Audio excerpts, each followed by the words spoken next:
Nossos convidados é de inteira responsabilidade deles e não corresponde necessariamente à linha editorial da Brasil Central. Olá para você que nos acompanha, muito obrigado pelo carinho dessa audiência extraordinária que cresce a cada dia. Já somos mais de 400 mil inscritos no YouTube. Você que não se inscreveu, é de graça, dê o joinha, se inscreva, acione as notificações e tenha acesso a um conteúdo de muita qualidade. Hoje, mais uma vez, é fogo no parquinho. A gente vai falar de José Dirceu, que reapareceu.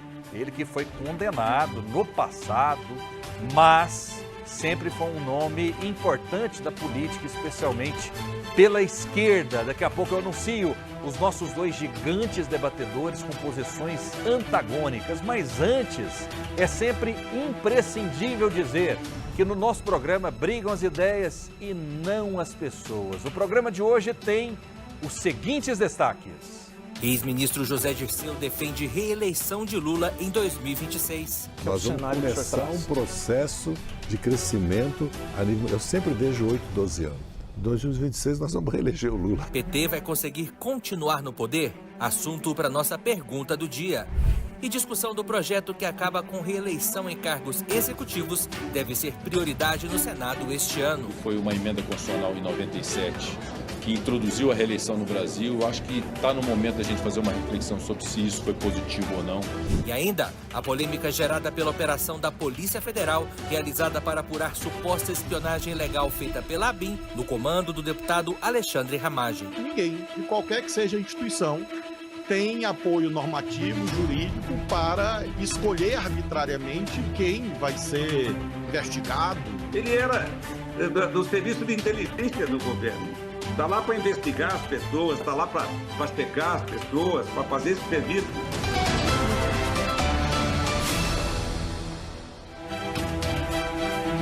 Comigo, dois debatedores gigantes com posições antagônicas, PT e PL, lado a lado, de vez em quando pela posição do estúdio aqui frente, para que você em casa, que é suficientemente inteligente, tire as suas próprias conclusões. Daqui a pouco a gente vai falar da pergunta do dia, que é bombástica. Comigo, esses dois expoentes da política em Goiás e no Brasil, por que não? Gui Azambuja é advogado do Partido dos Trabalhadores. Seja bem-vindo, tudo bem? Muito obrigado, Rafael. Oséias Varão, meu debatedor aqui hoje. Vamos fazer um ótimo programa para todos vocês. É isso aí. Oséias Varão, advogado, ex-vereador por Goiânia, do PL. É fenômeno nas redes sociais também. Tudo bem? Seja bem-vindo. Tudo bem, Rafael, obrigado. Quero cumprimentar o Azambuja também, cumprimentar os nossos telespectadores, internautas, ouvintes. E eu estou à sua disposição para comentar as notícias do dia. Vamos a ela, porque a gente vai falar sobre uma declaração de José Dirceu. A reeleição do presidente Luiz Inácio Lula da Silva em 2026 é uma das apostas do ex-ministro da Casa Civil, um dos pensadores do PT, né, que é José Dirceu. Ele ainda é ex-pensador? Daqui a pouco eu vou perguntar para o Azambuja se ele tem voz ativa no Partido dos Trabalhadores e também ao Oséias Varão. Durante uma entrevista exibida ontem pela CNN, Dirceu analisou também a gestão atual do presidente Lula. E esse é o assunto da nossa pergunta do dia.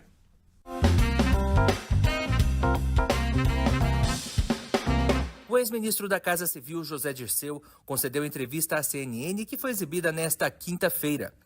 José Dirceu deixou a Casa Civil em 2005, durante o primeiro mandato de Luiz Inácio Lula da Silva, em meio ao escândalo do Mensalão.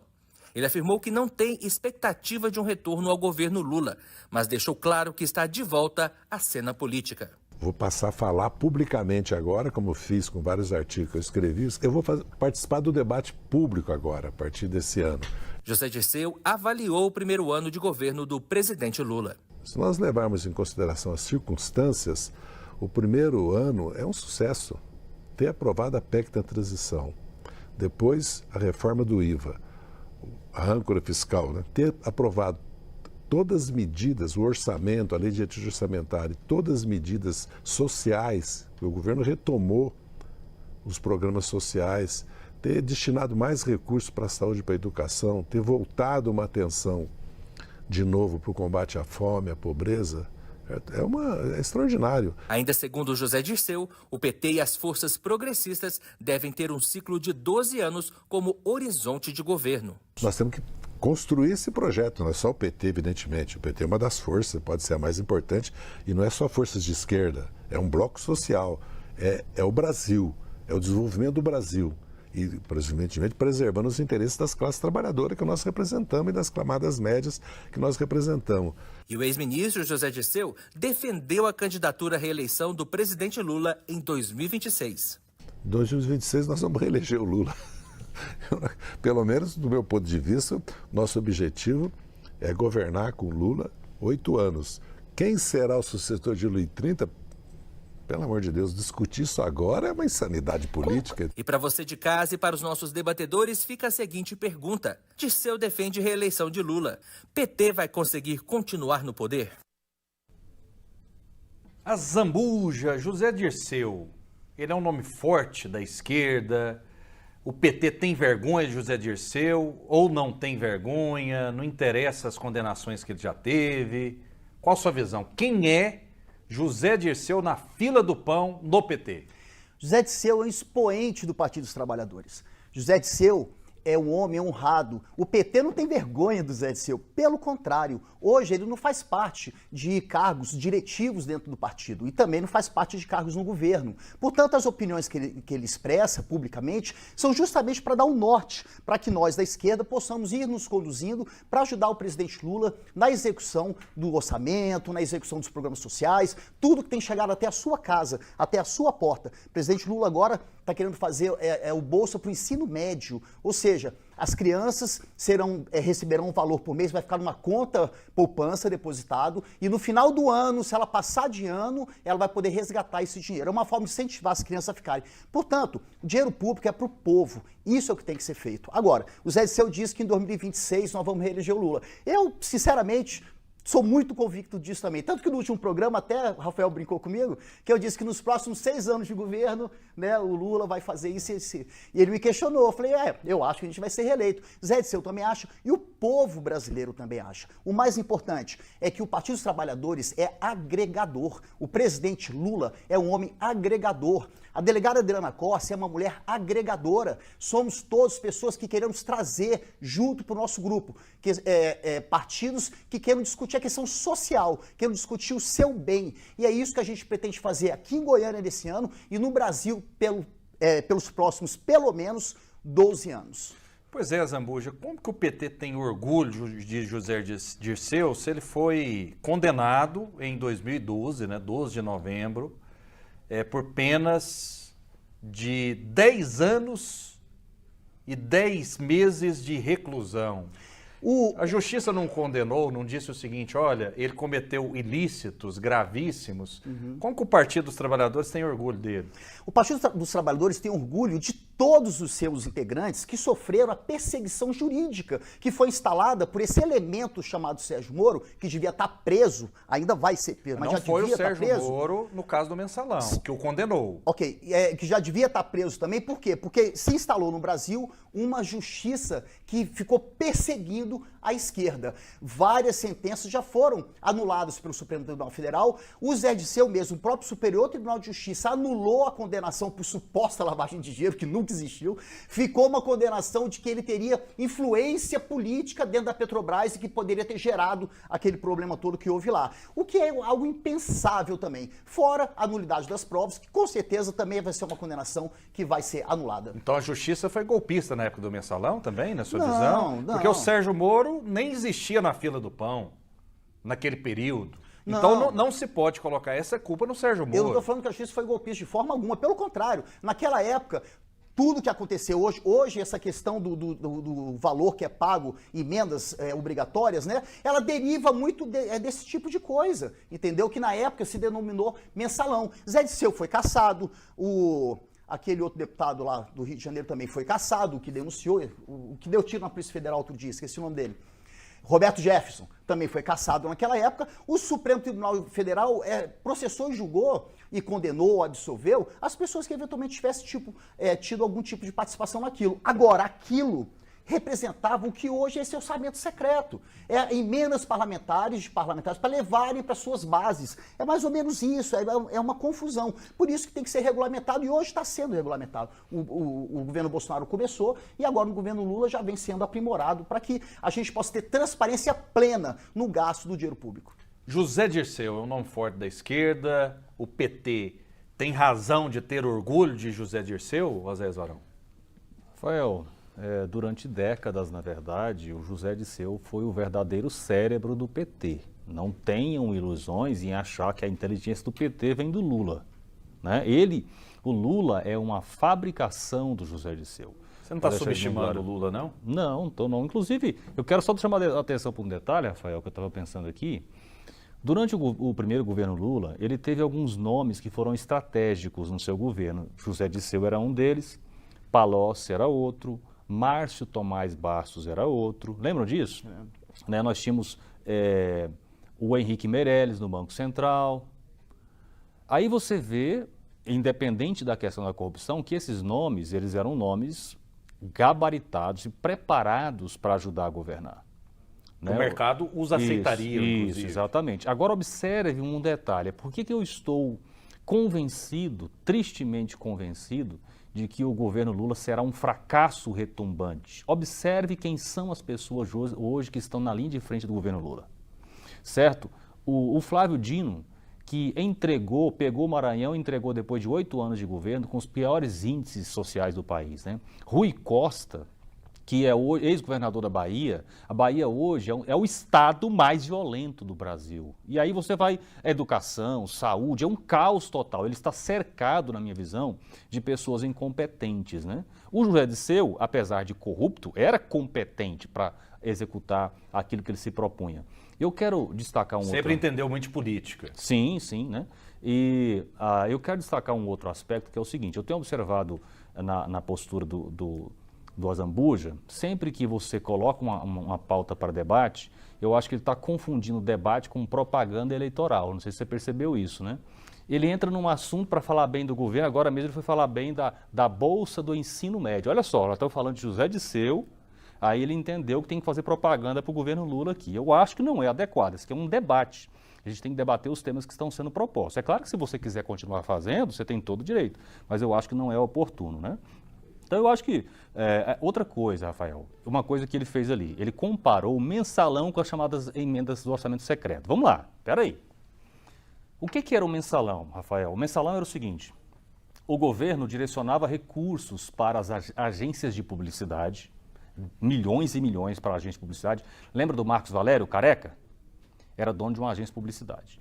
Essa agência recebia o dinheiro como se fosse por uma prestação de serviço, mas na verdade era combinado de desviar esse dinheiro da finalidade pública para o bolso dos parlamentares. O que e é corrupção isso, obviamente. O que é completamente diferente de um parlamentar receber uma emenda ou incluir uma emenda no orçamento para executar uma obra, para entregar um benefício para a população, secreta ou não, esta é a função da emenda. Pode acontecer, na verdade, de um parlamentar direcionar uma emenda para uma instituição e querer desviar o recurso? Pode, mas o encaminhamento da emenda em si não é um ato de corrupção. Agora, o desvio de dinheiro público para o bolso dos parlamentares, isso sim é corrupção. Isso acabou no Brasil depois que o PT deixou o poder? Ou sempre existiu? Não, e sempre vai existir? Eu acredito que sempre existiu, sempre vai existir. O que a gente, pelo menos eu tenho a percepção, é que durante o governo Bolsonaro, os escândalos de corrupção reduziram significativamente.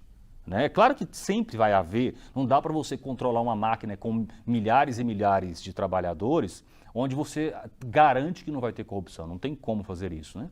Mas o mais importante é que houve uma redução significativa, visível na corrupção durante o governo Bolsonaro. Eu tenho testemunhos, inclusive, de pessoas que contratam com a administração pública, que eu conheço, e falam isso textualmente. Olha, durante o governo Lula, você não fazia um contrato sem propina. Já durante o governo Bolsonaro, não se aceitava fazer contrato com propina. Eu tenho um testemunho desses de um empreendedor, de uma pessoa que faz negócios no Brasil inteiro com a administração pública federal, sabe? Então, ou seja, são visões de política e gestão completamente diferentes.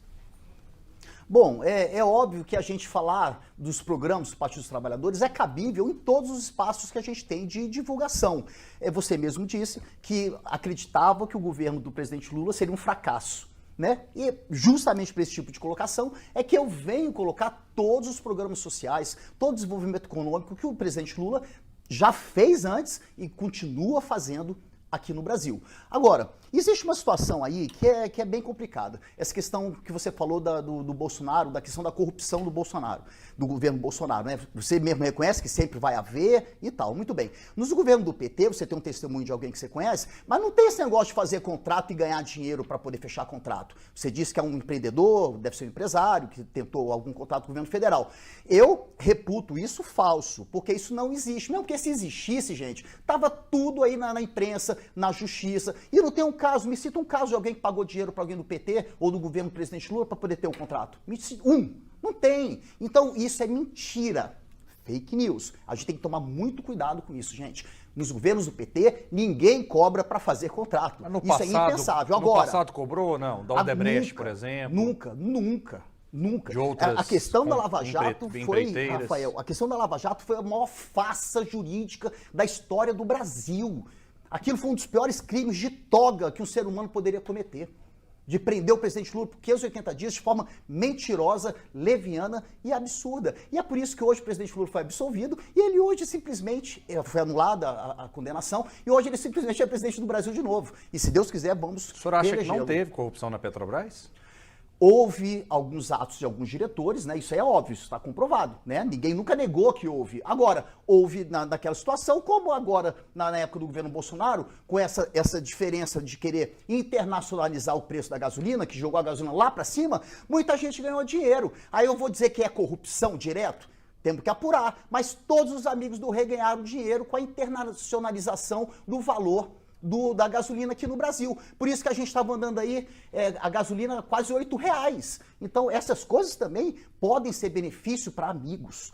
Isso aí a gente tem que ficar ligado também. Agora, O preço da gasolina vacina, é bom hoje em dia? Está em torno de R$6 Não, a gasolina. R$5,98, R$6. Dentro do mercado internacional, ele está numa média mundial. Para o brasileiro, é um preço bom ou um preço caro? Eu acho alto. Eu, sinceramente, acho alto. Mas, dentro do que se faz, dentro do que é necessário fazer com relação à compra, refino, etc., o presidente Lula, agora essa semana, lá no Nordeste, vai retomar as obras de uma refinaria, que o Bolsonaro entregou todas as refinarias na época do governo dele. O que acontece? O Brasil tira o petróleo do mar, ou da onde for, ele manda o petróleo cru para o exterior, no exterior eles refinam e a gente compra de volta o diesel, a gasolina, todas essas coisas. E por isso que vem mais caro. Mas tanto o presidente Dilma, a presidenta Dilma quanto o presidente Lula iniciaram a construção de refinarias no Brasil e que agora o Lula retomou e nós vamos conseguir, em 12 anos, vai estar tudo perfeito com relação a essa questão da gasolina. Rafael, sobre essa questão, voltando à questão do José Dirceu, eu estava observando ele ali falando, né, na televisão, dizendo que vai voltar para o debate político, e eu pensando que isso é uma evidência de que nós estamos normalizando o absurdo no Brasil, normalizando a corrupção no Brasil. É isso que está acontecendo com a volta do PT. Depois de termos um presidente da República condenado, preso, voltando à presidência, que foi descondenado. Mas não foi o povo que escolheu, Zéias? Rafael, na verdade é o seguinte, eu já disse aqui algumas vezes, eu penso que o resultado da eleição passada, ele é no mínimo suspeito no seguinte sentido. Houve uma atuação muito parcial que influenciou a opinião pública, principalmente das pessoas menos esclarecidas no Brasil, uma ação parcial dos grandes veículos de comunicação que fizeram propaganda descarada em favor do Lula e contra o Bolsonaro. Você há de concordar comigo que grandes veículos de comunicação ainda têm uma influência muito grande na formação da opinião pública. Mas o Bolsonaro também não usou a máquina, por exemplo, no que diz respeito à Bolsa Família, que ele aumentou de uma hora para outra, né, o número de milhões de beneficiados no Bolsa Família.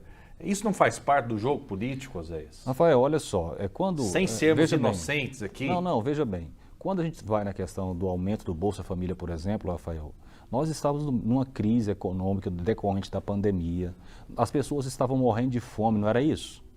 Então, a opção que a gente daria ao presidente Bolsonaro é deixar o pessoal morrer de fome. Ou seja, não é razoável isso, né? Eu acho que a decisão tomada foi uma decisão tendo em vista os interesses do povo. A questão do combustível, de última hora ali, faltando pouco tempo para a eleição, ele mudou, né? Ele bateu na mesa para tentar resolver, tirando impostos. Também não foi o uso da máquina ali? Não, veja bem, Rafael, eu não sou contra um governante usar a máquina, executar as suas funções durante o governo, durante a eleição, não tem problema, não é isso. Mas se o PT usa a máquina, você critica. Não. E o Bolsonaro pode usar a máquina? Eu critiquei o PT por usar a máquina quando? Não, você não criticaria? Não, porque é natural. Então tem que usar a máquina mesmo. Veja bem, qual governante que não usa a máquina? Ou seja, isso não existe, né? Nós estamos falando de um negócio aqui que não é factível. Primeiro, mas o que eu quis dizer é como a eleição foi definida de maneira, eu diria, injusta.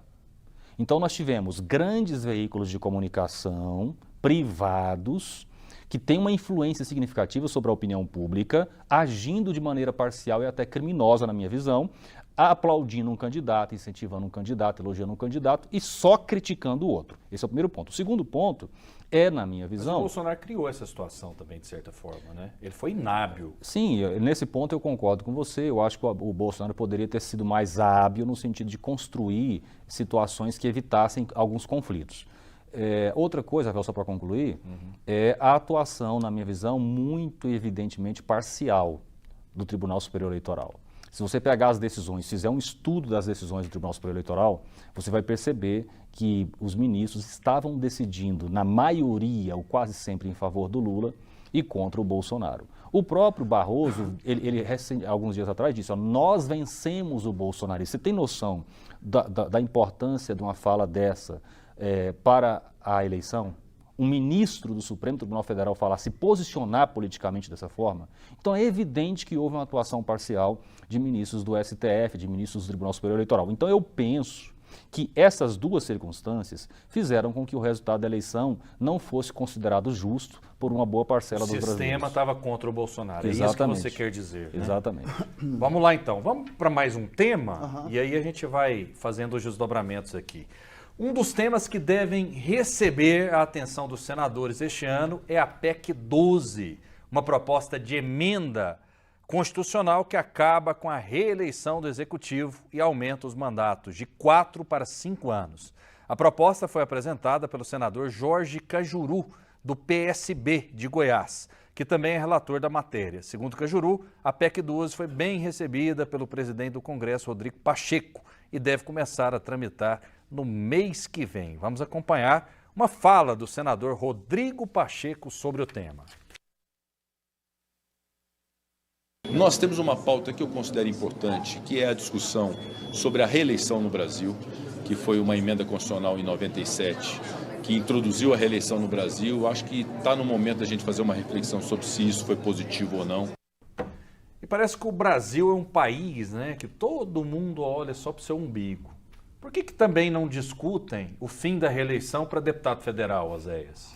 Para senador, né? Para outros cargos? Porque eles estão lá e eles querem se reeleger e eles querem ficar mais tempo no poder. Vou começar essa rodada com você, Oséias. Vamos lá, eu quero me dirigir a você, telespectador que acompanha o nosso programa de debate aqui. Isso que você viu aí é um negócio chamado cortina de fumaça.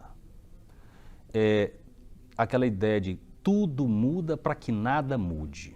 O senhor Rodrigo Pacheco, ele não quer enfrentar os verdadeiros desafios do país.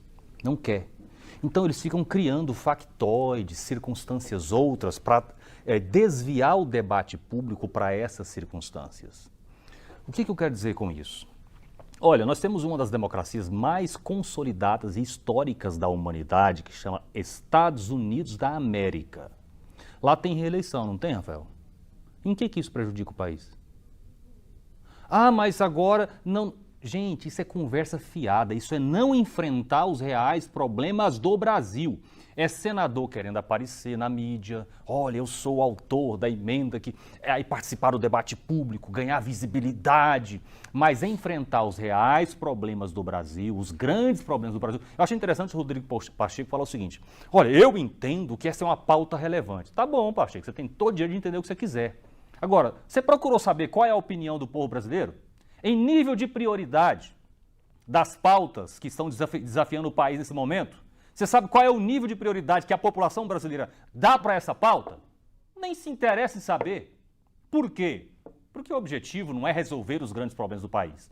Como eu disse, o grande objetivo é desviar o foco, é cortina de fumaça para ver se desvia o debate público em outras direções, fora daquelas que não interessam a eles. Azambuja, sua opinião sobre a reeleição, sobre essa proposta. Ok, só antes de mais nada eu quero rapidamente dizer o seguinte, é óbvio que nunca o Tribunal Superior Eleitoral teve posturas tendenciosas a favor do presidente Lula, nem a favor do Bolsonaro. É um tribunal isento e com a isenção que os ministros têm, eles julgam.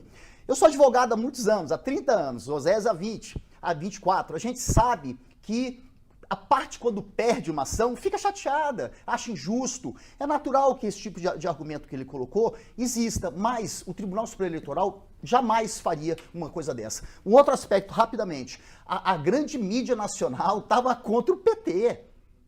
Contra o PT, sempre. Se um homem que não sabe construir pontes, só sabe destruir pontes, como Jair Bolsonaro arrumou um problema com a Globo, isso é problema dele. Ia caçar a licença, a concessão, não sei o quê. Problema dele com a Globo. O PT não tem nada a ver com isso. Pelo contrário, a mídia estava violentamente contra o PT. PT foi objeto, gente, nosso Partido dos Trabalhadores foi objeto de uma das maiores perseguições que houve na história desse país. E isso tem que ficar claro para que a gente possa hoje ter o orgulho de ter Zé Dirceu do nosso lado, Delúbio Soares, o presidente Lula, presidente novo, presidenta Dilma agora está lá no BID, enfim, tudo voltou à normalidade e o Brasil está indo bem. Com relação a essa questão da reeleição, eu concordo com o Oséias. Eu também, sinceramente, acho que a sucessão dos governos, dos projetos de governo, são importantes.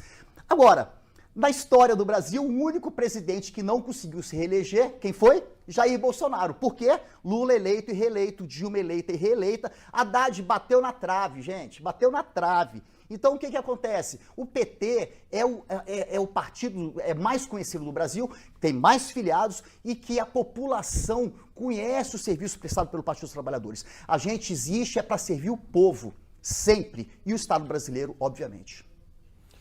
Você disse que o Bolsonaro construiu um problema com a Globo, né? Ué, sim. Ele sim, disse que ia caçar a concessão, sim, não foi esse o problema dele com a Globo? Não foi basicamente esse, né? É porque a Globo recebia quase 1 bilhão, ou próximo de 1 bilhão de reais de recursos públicos. Do governo dele? Por ano, não, nos governos do PT. E aí o Bolsonaro assumiu e isso foi reduzido para ou quase 10 vezes, né, para 100 e poucos milhões. Então isso gerou uma crise muito forte. Aí eu fiquei curioso. Eu queria saber de você, o Lula resolveu esse problema com a Globo? A gente não tem nenhum tipo. O Partido dos Trabalhadores, o governo do presidente Lula, não tem nenhum tipo de acerto com mídia. Tanto que todo dia, o presidente Lula outro dia lançou, gente, um projeto de industrialização para o Brasil.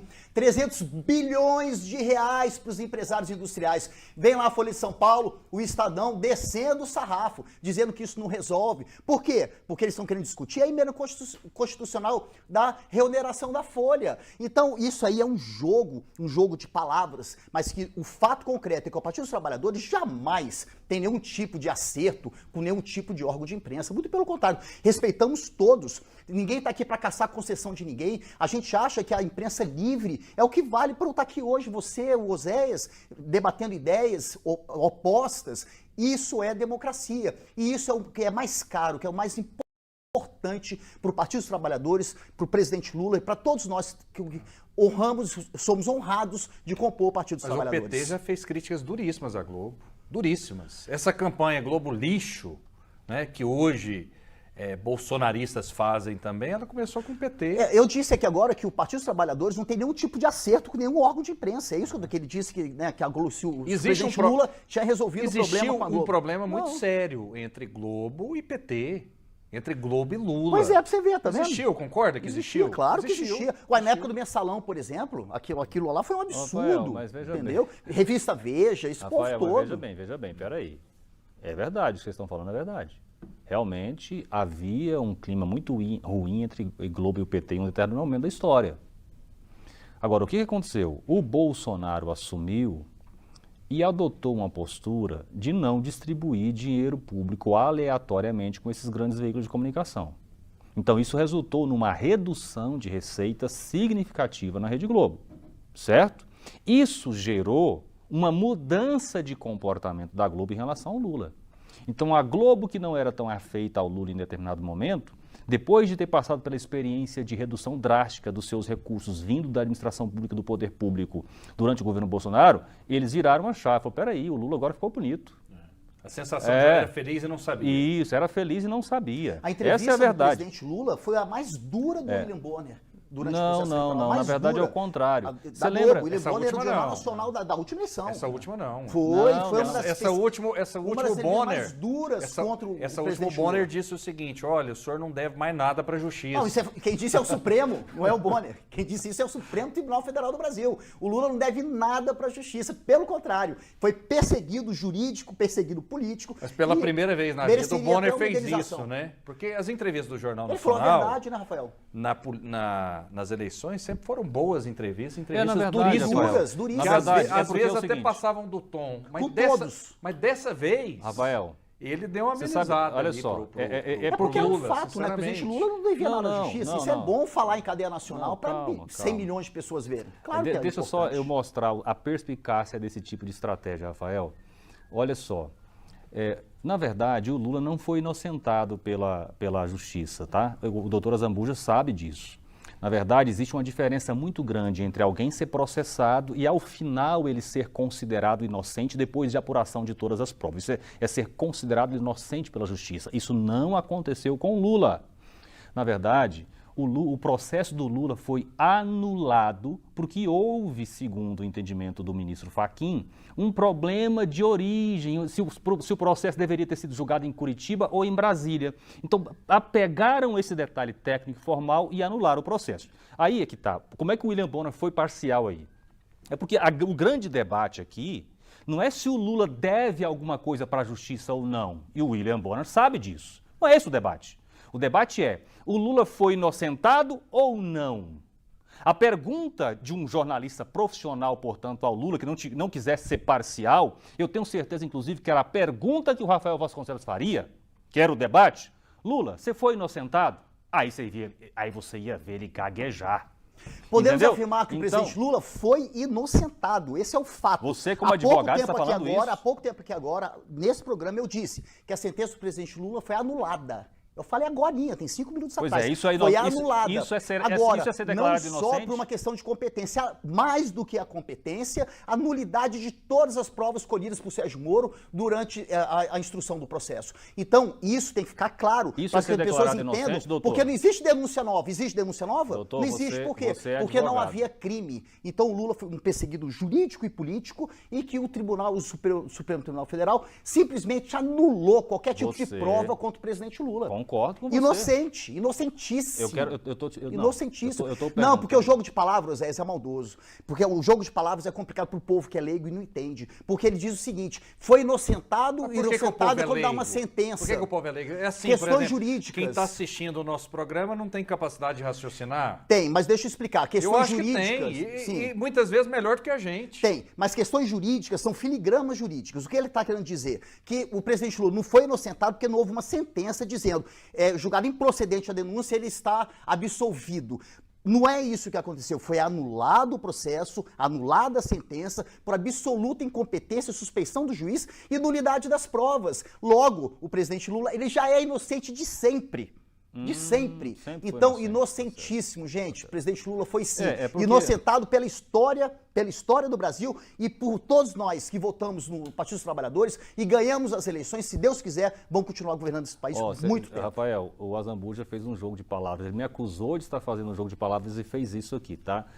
Na verdade, você percebeu que ele mesmo disse que o Lula não foi julgado inocente. Ele acabou de dizer. Mas o Lula é inocente desde sempre. Aí já é uma avaliação dele, política, de discurso, né?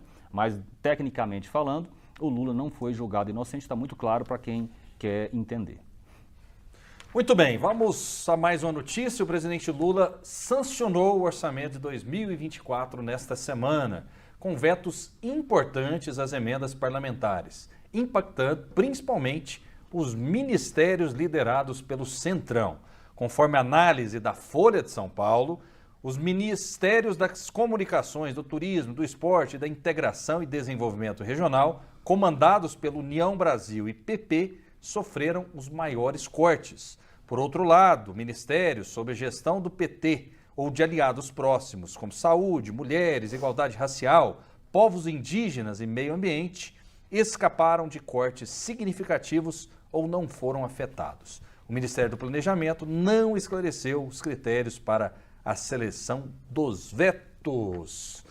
Sou obrigado a fazer aquela pergunta, começa a rodada com a Zambuja. Aos amigos tudo, aos inimigos os rigores da lei ou os rigores da caneta? Ao povo brasileiro, tudo.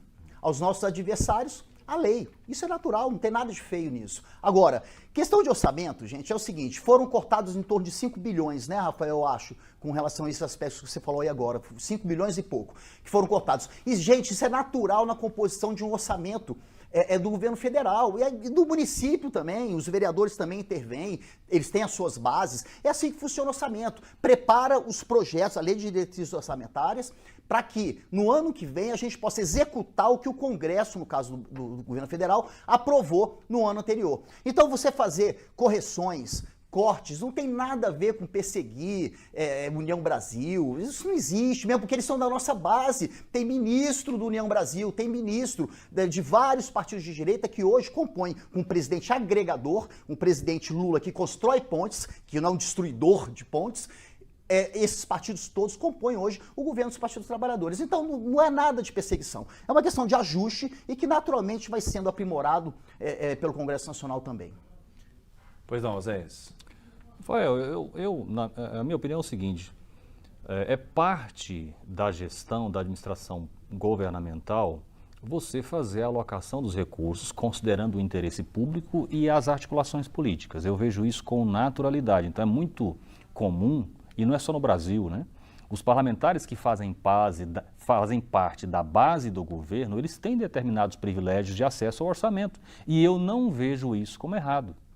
Quem é oposição faz a escolha de ser oposição, entendendo, inclusive, que quem é oposição não terá o acesso, o tipo de acesso que a situação tem ao orçamento. É parte do jogo político, eu não vejo nenhum problema nisso. Agora, cabe ao Congresso, se discordar e tiver maioria para isso, derrubar o veto, né? Então, é o jogo democrático. Mais uma notícia, o Ministério da Saúde lançou nova campanha destinada ao público feminino, omitindo as palavras meninas e mulheres em suas comunicações. Outros ministérios, como o do Desenvolvimento e Assistência Social, reproduziram as peças publicitárias e textos. A iniciativa, que distribui gratuitamente absorventes nas farmácias populares, foi duramente criticada pela Associação Mátria, que representa mulheres biológicas. A entidade expressou descontentamento com o apagamento do gênero feminino em questões específicas ao sexo feminino. A campanha, divulgada na última quarta-feira, destina-se a pessoas inscritas no CadÚnico, abrangendo faixas etárias de 10 a 49 anos de idade, estudantes de baixa renda e pessoas em situação de rua, sem referência ao sexo feminino. A associação aponta que, apesar de visar a inclusão, o esforço acaba por negligenciar a realidade biológica das mulheres, tornando-se uma manobra linguística para atender demandas de homens que reivindicam a nomenclatura mulher. Oséias Varão, qual a sua opinião sobre essa notícia? Rafael, é triste, né? Lamentável que nós estejamos presenciando no Brasil uma afronta tão grande aos valores, aos princípios e à cultura brasileira e à civilização ocidental, né? Esses esquerdistas colocaram na cabeça que você chamar alguém do sexo feminino de mulher afronta aquele que é homem se sente mulher, portanto, você não pode se direcionar a elas como mulheres. Rafael, eu vejo isso quase como um estado de loucura coletiva, de insanidade, na minha visão. A pessoa propor esse tipo de política, executar ainda esse tipo de política. É um absurdo, né? O povo brasileiro está vendo isso se aprofundar, essa mudança de nomenclaturas, de significados, de acordo com essa cultura nova esquerdista que vem dominando o mundo. Isso não está acontecendo só no Brasil, isso está acontecendo em quase todos os países da civilização ocidental, na Europa, nos Estados Unidos. Está havendo uma reação da sociedade diante desse estado de absurdos.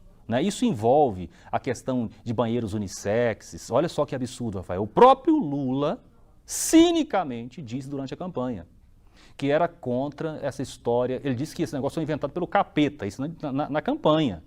Esse negócio de banheiro unissex foi inventado pelo capeta. O Lula disse isso. Agora, o governo dele, obviamente, comandado pela cultura esquerdista, ideologia esquerdista, está aprofundando esse tipo de situação. Outra coisa absurda que essas pessoas promovem. Homens que se sentem mulheres disputando esportes junto com mulheres, gente. Isso beira a loucura. Esses dias eu vi uma luta não sei se era de vale tudo ou de boxe, de um homem que se sente mulher lutando com uma mulher, porque eles entendem que isso é igualdade, isso é não ter preconceito. E esse homem estraçalhou aquela mulher. E eles batendo palmas, nossa, que legal. Homens que se sentem mulheres nadando com mulheres e ganhando todas. Gente, a Zambuja, esse estado de... Olha, tudo bem, ninguém precisa concordar com tudo, né? Entre todas as coisas.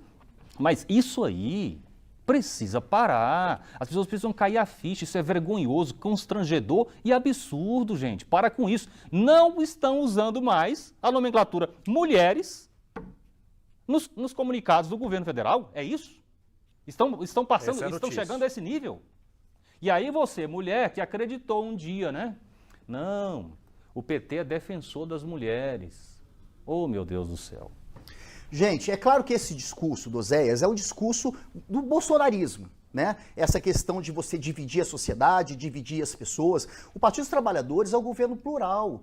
Todos os brasileiros têm o direito de terem espaço na vida social, espaço nos locais públicos e privados, têm que ser respeitados pelas suas condições e pelas suas opções. Portanto, nada demais ter homens ou mulheres que sejam transgêneros, por exemplo. Pelo contrário, essas pessoas têm que ser trazidas para dentro da sociedade, para o seio da sociedade. Porque esse tipo de discurso é o discurso que cria justamente o ódio. É o discurso do ódio, que vai levando essas situações todas a pontos extremos. Portanto, se tem uma coisa que o presidente Lula e o governo do Partido dos Trabalhadores têm preocupação, é com as mulheres do Brasil. Tanto que o presidente Lula recriou o Ministério da Mulher. Agora, uma coisa que a gente não pode esquecer é a postura de Jair Bolsonaro, que é o mentor, né, junto com aquele Olavo de Carvalho horrível, do bolsonarismo, né, que é essa chaga social do Brasil. Olha o que ele falou sobre as mulheres. Bolsonaro, uma vez, mandou a jornalista Patrícia Campos Melo dar o furo numa apologia sexual. O Jair Bolsonaro disse que teve uma filha mulher numa fraquejada. Ele não estava bem, teve uma filha mulher, que eu só faço filho homem. Quem disse isso foi Jair Bolsonaro. Outra, ele disse o seguinte, olha que coisa horrível, homofóbica e sexista e misógina. Ele disse que o Brasil, Jair Bolsonaro disse que o Brasil não deveria ser um país para turismo gay, mas quem quisesse vir para o Brasil para fazer sexo com mulheres era bem-vindo. O presidente da República falar uma coisa dessa, gente. Aí vem com esse discurso de conservadorismo. Eu não entendo esse conservadorismo desse povo até hoje, porque isso não tem lógica. Isso é uma questão do discurso do ódio. Então, o misógino, o homem que exclui as mulheres, se chama Jair Messias Bolsonaro.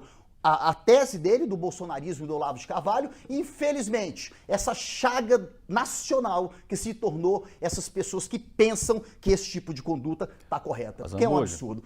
O Partido dos Trabalhadores é inclusivo. Todas as pessoas, qualquer gênero, qualquer opção sexual, serão sempre respeitadas e a elas concedido todos os direitos, como se dá a um homem e a uma mulher. Zambuja, eu não entendi se você é a favor ou contra, porque na verdade boa parte do seu discurso aí a questão de ser contra o preconceito, tudo, eu concordo com você. Agora, eu não entendi se você é contra ou se você é a favor a retirar a expressão mulheres dos comunicados. Você concorda comigo quando você disse agora que acha um absurdo um homem se sentir uma mulher? Eu não disse isso, não. Você disse agora há pouco Não. que isso é um absurdo. Você acabou de inventar isso. Não, essas questões das opções, elas são absolutamente corretas. Agora, por exemplo, a minha pergunta... Peraí, não é isso. Responda a minha pergunta, por favor. Você é contra ou a favor o governo deixar de usar a expressão mulheres nos seus comunicados? Primeiro, acho muito difícil, é uma notícia, mas acho muito difícil que seja uma política pública esse tipo de colocação. Agora, o Partido dos Trabalhadores, sim, a gente tem amplas discussões sobre todos, todes ou todas.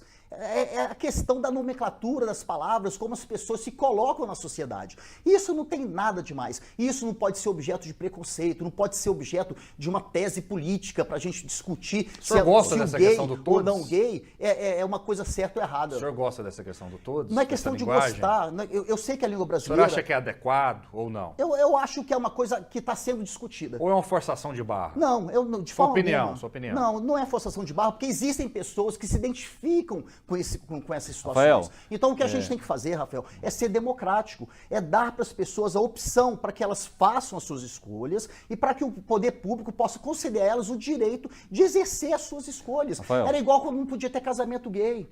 Aí hoje já pode ter. Então isso é uma evolução social. Portanto, é óbvio que eu sou a favor. Rafael, o Azambuja fez uma referência ao Olavo de Carvalho e ao Bolsonaro aí, dando a entender que eles são homofóbicos e misóginos, não é isso? Eu não. Quer que eu repita as frases? Não. Você leu a notícia, né? Se quiser, eu repito as frases. Não são 9 frases, eu só citei 3. É uma mas pior que a outra. Eu não estou duvidando da sua Não, mas fala, nem pode, porque você viu na televisão. Ué, então por que você está me questionando? Não, porque o Bolsonaro, que é o homem mais misógino do que o Bolsonaro. Tudo bem, eu estou querendo te fazer uma pergunta sobre ótimo. isso. Então vocês estão vendo o próprio Zé disse tudo bem. Não, eu estou dizendo tudo bem você falar. Você pode falar o que você quiser. Agora, eu quero te fazer uma pergunta, aproveitando a oportunidade, a sua preocupação com as mulheres e com os gays. O Lula, há alguns anos atrás, disse que Pelotas, de maneira negativa, era uma cidade exportadora de viados. Calma, não terminei ainda não. O Lula, algum tempo atrás, disse que tinha um grupo de mulheres do grelo duro no PT. O senhor está lembrado disso? O senhor não acha que essas referências do Lula também são homofóbicas e misóginas, não? Não. Para você ver só, o Jair Bolsonaro é uma metralhadora de misoginia. Isso é óbvio, isso é patente, isso é uma coisa que é unânime, todo mundo acha isso também, inclusive contra gays, lésbicas e etc. Agora, uma coisa que também é muito importante de ser considerado aí, gente, por exemplo, você falou da menstruação, não falou do absorvente aí agora? Pois é, o Bolsonaro tinha vetado a distribuição de absorvente para as mulheres. Há mulheres que não tem como comprar absorvente, que usa pano, gente, papel higiênico, que usa jornal para poder se manter naquela Mas o senhor repudia essas declarações do Lula? Portanto, o senhor repudia também? Não tem que entregar o absorvente? Não. Só a favor? Eu me refiro às declarações do Lula, às frases polêmicas do Lula sobre as mulheres e sobre os gays. Pois é, o senhor repudia também? Duas frases que ele deu exemplo, duas frases que ele deu exemplo. Uma delas eu realmente ouvi, que parece que estava gravada, um negócio de Pelotas, muitos anos atrás, acho que 10 anos. A do grelo duro também está 20 gravada, anos tá? atrás. Então, houve naquela situação, aquela questão, que o presidente Lula jamais poderá ser julgado por isso, porque o que importa, gente, são os atos. Os atos de governo, os atos do presidente Lula são sempre a favor Pode das falar mulheres, à vontade, dos então, gays, e fazer nos atos todos diferentes? os tipos de opções sexuais. Mas eu não entendi. Falar pode, por exemplo, pode criticar os gays, o Lula pode criticar os gays, pode criticar as mulheres, desde que os seus atos sejam em apoio a essas categorias? Não, o presidente Lula não criticou os gays. Ele tem essa frase, eu já vi essa frase lá na internet, com relação a Pelotas. Mas isso não é uma crítica aos gays. Agora, é o quê? Essas frases... Não foi preconceituoso, não? Isso é o quê? Não, de forma alguma, isso não é preconceito. Vocês estão pegando uma coisinha, gente, pegando mas se fosse o Bolsonaro, um negocinho. criticando? Não, mas não precisa comparar, porque é incomparável. Olha, ele agrediu licença maternidade, dizendo que agredia, que afetava o patrão, ou seja, a mulher não podia ter licença maternidade porque o empresário não ia poder ganhar dinheiro. Ele disse que eu jamais vou te estuprar porque você não merece. Falou isso para a deputada federal Maria do Rosário, gente. Isso é coisa que você fale para uma mulher. Tá, o Bolsonaro está errado, mas o Lula também não está errado de dar essas declarações? descontextualizadas. A gente tem que saber como é que aconteceu aquilo lá. Eu não sei. Como que foi? Eu não sei, tem 20 Rafael, anos vamos lá. atrás isso. Eu Tem 20 anos atrás essa frase. Eu consigo contextualizar isso de forma honesta, Rafael. Tanto para o Lula... O Bolsonaro foi infeliz também. Não, calma. Muita coisa que ele disse. Não, claro, como eu também, né? Eu também já fui infeliz em algumas Ele coisas disse que eu que falei. se o filho fosse gay, ele preferia que o filho morresse. Bolsonaro falou isso. O que eu estou querendo dizer é o seguinte, na minha visão, sendo honesto, tanto o Lula, quando disse que Pelotas era uma cidade exportadora de viados, quanto o Bolsonaro, quando disse que deu uma vacilada ao fazer uma menina, sabe o que eles estavam fazendo nesse momento? Lorota, brincadeira, ironia. Piada de mau gosto. Piada de mau gosto, né? Isso não quer dizer que por causa dessa frase o Bolsonaro é misógino e nem quer dizer que o Lula é homofóbico. Esta é a verdade, telespectador. Agora, você vai ver a esquerda usando, você viu a maneira parcial que o Azambuja se posicionou aqui. Quando é o Lula, ele cria justificativas, ele quer saber o contexto. Quando é o Bolsonaro, porrete. Ou seja, não é honesto. Isso não é honesto com a nossa audiência, com os nossos telespectadores, não está sendo verdadeiro. Eu estou aqui sendo honesto e verdadeiro com você, dizendo, olha, é óbvio, gente, que quando o Bolsonaro é apaixonado na filha, o Bolsonaro tinha um sonho de ter uma filha menina, então ele falou, o Bolsonaro é muito brincalhão, né? É igual aquela história do Barroso, gravaram o Barroso falando o seguinte, olha, eleição não se ganha, como que é? Eleição não se ganha, se toma, lembra disso? Ele falou isso, na minha visão, sendo honesto. O Barroso falou isso num tom de brincadeira, alguém gravou isso, ele brincando. Aí as pessoas divulgam como sério, até a própria direita, entendeu? Sim. Então é questão de honestidade, falar a verdade com o nosso telespectador. Só para complementar, uma questão são as palavras e são os atos. Foi o que eu falei agora há pouco. Houve essas duas situações do presidente Lula 20 anos atrás? Houve. Agora, quais os atos do presidente Lula no exercício dos seus mandatos que vão justamente acolher e trazer todas essas pessoas para dentro do seio da sociedade brasileira? Totalmente diferente do Jair Bolsonaro, que atacou a menstruação das mulheres e vetou a lei de distribuição do absorvente. Ele vetou uma vulnerabilidade social que ele vetou. Isso é misoginia pura. Me permita trazer a verdade ao nosso telespectador. A razão pela qual o Bolsonaro vetou esse projeto, se não me engano, da deputada Tabata do Amaral, foi uma questão técnica. É porque é o seguinte, Rafael, existe um dispositivo legal que um parlamentar não pode apresentar um projeto que signifique aumento de despesa por iniciativa própria, entende? Isso é lei. Então, foi vetado, não é porque o Bolsonaro não gosta das mulheres, obviamente que não é. É porque havia uma questão técnica que impedia que aquele projeto andasse. Porque parlamentar não pode apresentar um projeto de lei que significa aumento de despesa. Isso é regra, tá? Deixando bem claro. Agora, dizendo ainda, completando, embora o governo Bolsonaro tenha vetado, depois o Ministério das Mulheres e Direitos Humanos, comandado pela Damares, criou um programa, aí sim ele tem competência para isso, para distribuir esses absorventes. Ok. Tá? Vamos lá, olha só, o índice de confiança do consumidor recuou 2,4 pontos em janeiro, para 90,8 pontos, menor nível desde maio de 2023, que foi de 89,5 pontos. Em médias móveis trimestrais, o índice recuou pelo quarto mês consecutivo, de 0,6 ponto para 92,1 pontos. Os dados foram divulgados pelo Instituto Brasileiro de Economia da Fundação Getúlio Vargas, nesta quinta-feira. Segundo a economista do FGV, IBRE, a Ana Carolina Gouveia, a confiança dos consumidores inicia 2024 em queda, dando continuidade à tendência de desaceleração iniciada em setembro do ano passado, e que o resultado é motivado pela piora das perspectivas sobre a situação atual e das expectativas para os próximos meses, assim como disseminada entre as faixas de renda, com exceção da confiança dos consumidores de renda mais alta, que subiu no mês. E aí, o brasileiro está animado, está desanimado, tem razão, não tem razão? Otimismo ou pessimismo na mente do brasileiro? Vou começar com a Azambuja essa rodada. Então, sempre a evolução da economia de um país, ela é uma coisa complexa. O presidente Lula pegou um Brasil cheio de problemas. O primeiro ano, ele organizou, gradeou a terra, semeou e agora vamos voltar a poder produzir e a poder ganhar todo o povo brasileiro. É claro que no início do ano, gente, depois de tantos problemas que a gente teve com o Bolsonaro, um ano o governo Lula recuperando tudo, começo do ano vem PVA, escola de menino, um monte de conta, todo mundo fica meio desanimado. Agora, o mais importante é que a economia brasileira está crescendo, a economia brasileira está se desenvolvendo, o presidente Lula vai colocar 300 bilhões de reais em obras públicas, então isso tudo vai gerar emprego e renda para todas as pessoas. Logo, tudo continuará, voltará a estar estável, depois do desastre de 4 anos de Bolsonaro. Que ele debita para a Covid, né? Debita para a Covid. Oséias Varão. Rafael, o Bolsonaro entregou, salvo assim, a um erro de detalhes, mas o Bolsonaro entregou o governo em 2022 com um superávit de mais de 50 bilhões. O governo Lula está entregando o governo no primeiro ano com um déficit de mais de 200 bilhões.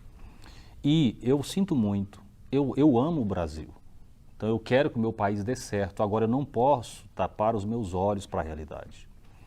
Tudo indica que o Brasil, com esse Lula que está aí, com essa equipe incompetente que ele tem, vai de mal a pior. E as soluções que eles apresentam para o país são as piores, eles não sabem como fazer o país crescer, desenvolver. Olha só, Rafael, existe uma gana do governo, a lógica deles é o seguinte: eu preciso aumentar a arrecadação, eu preciso aumentar impostos para resolver o problema. Essa é a visão deles. E aí eles sobrecarregam a economia, tirando o dinheiro da economia, recolhendo mais impostos. Quando a lógica tem que ser inversa. O que o governo precisa fazer? O governo precisa deixar a iniciativa privada produzir, e aí o governo diminui impostos. Você lembra que durante o governo Bolsonaro houve diminuição de impostos, vários, e houve aumento de arrecadação?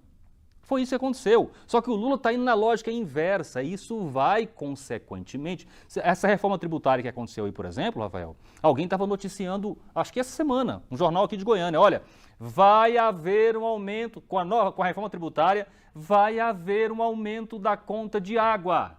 Estou anunciando para você, essa reforma tributária que eles disseram para você que é boa, e que eu desde o começo estou dizendo aqui que é terrível, destrutiva para o país, tem um único objetivo, de aumentar a arrecadação com aumento de impostos, isso vai acontecer o contrário, né?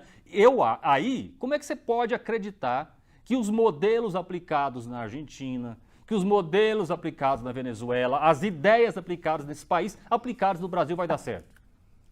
Ô, gente, nada disso que o Zé está falando é verdade. É uma pena, Zé, você me perdoa, mas isso absolutamente não é verdade. A conta de água não vai aumentar, não? O desenvolvimento, vou repetir a frase, o desenvolvimento da economia de um país, ele é feito por etapas. Os governos do presidente Lula e os governos da presidenta Dilma trouxeram ao longo de 16 anos, 14 anos, por causa do golpe lá, desenvolvimento econômico e social para o Brasil, distribuição de renda. O presidente Lula tirou milhões de pessoas da linha da miséria no Brasil. Isso tudo tem que ser visto. Os governos do PT sempre tiveram a economia aquecida, sempre tiveram dinheiro sendo investido em obras públicas, e é isso que a gente vai fazer agora. Isso é uma diferença de pensamento sobre gestão. O PT acredita que o dinheiro público deve ser investido nas pessoas, deve ser investido no Brasil, deve ser investido em obras. É para isso que existe o dinheiro público.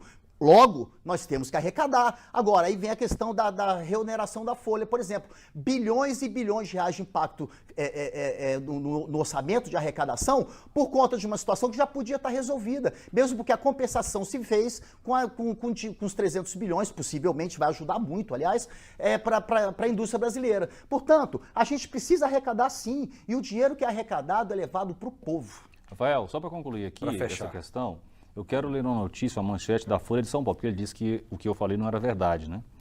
Então, a Folha de São Paulo tem uma manchete publicada aqui dia 22 de janeiro agora. Reforma tributária, a reforma dobra tributação do saneamento e conta de água vai subir. Ok, Oséias Varão, muito obrigado pela sua participação hoje. Rafael, eu que agradeço, é sempre um prazer muito grande participar do debate. Né? Quero agradecer também ao Azambuja mais uma vez pelo debate sempre respeitoso, duro, mas respeitoso. Né? Obrigado e cumprimento os nossos telespectadores, internautas e ouvintes.